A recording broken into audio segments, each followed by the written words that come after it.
ગઈ તારીખ 20/6/2025 રાજકોટના એક ડાયમંડના વેપારી છે, જેઓનું નામ અજયભાઈ સુરેશભાઈ ધાગડા, રહે જામનગર રોડ રાજકોટવાળા, કે જેઓનું પોતાનું રાજકોટ ખાતે જેબી જ્વેલર્સનું મોટો શોરૂમ છે અને તેઓના કર્મચારી છે જિગ્નેશભાઈ નાથાભાઈ કુછડિયા, કે તેઓ જેબી એક્સપોર્ટ ગોલ્ડ એન્ડ ડાયમંડ જ્વેલરીમાં નોકરી કરતા હતા. ગઈ તારીખ 20/6/2025 રોજ તેઓ સોનું લઈ અને ત્યાં જે આમના શેઠ છે એમના ફ્લેટ ઉપર ગયા હતા બોરીવલી ખાતે. ત્યાંથી તેઓના સહકર્મચારીને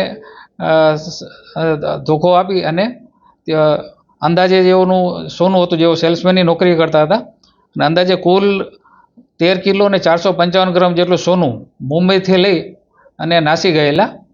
જે અંગે મુંબઈ મહારાષ્ટ્ર ખાતે MHB કોલોની પોલીસ સ્ટેશનમાં ફરિયાદ દાખલ થયેલી અને મહારાષ્ટ્ર પોલીસ તરફથી હકીકત મળતા તેમજ અમને પણ હકીકત મળતા જુનાગઢ જિલ્લા પોલીસ, કેશોદ પોલીસ તેમજ મહારાષ્ટ્રની MHB કોલોની પોલીસ સ્ટેશનના અધિકારી તેમજ કર્મચારીઓ તેમજ કેશોદ પોલીસનો સ્ટાફને હકીકત મળતા તાત્કાલિક તેઓએ સર્વેલન્સ કર્યું અને સૌપ્રથમ યશજીભાઈ ઓડેદરા ને પાસેથી 1 કિલો શરૂઆતમાં સોનું કબજે કરેલું અને ત્યારબાદ મુખ્ય આરોપી કે જે નાથાભાઈ હરદાસભાઈ કુછડિયા, કે જેઓ પાસે બાકીનું સોનું હોવાની હકીકત મળેલી.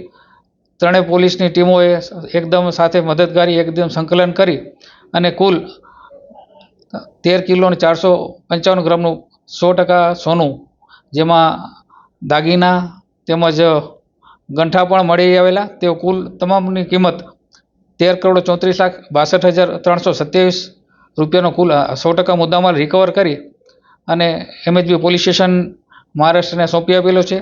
આ ગુનાના કામમાં આરોપી જિગ્નેશ નાથાભાઈ કુછડિયા, યશજીભાઈ ઓડેદરા, નાથાભાઈ હરદાસભાઈ કુછડિયા ત્રણેયની મુંબઈ પોલીસે ધરપકડ કરી અને આગળની કાર્યવાહી હાથ ધરેલી છે.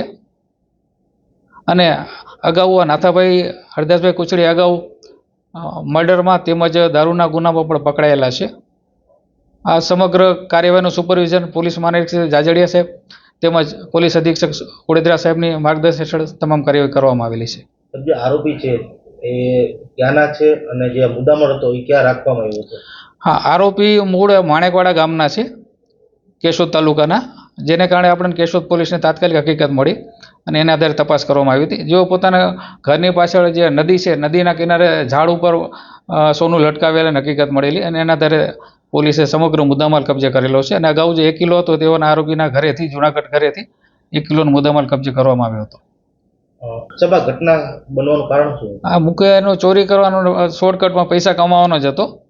જે ખરેખર એમ ત્યાં નોકરી કરતા હતા અને એની સાથે જ વિશ્વાસઘાત કરીને એને નજર ચૂકવીને ચોરી કરીને લઈ આવેલા હતા.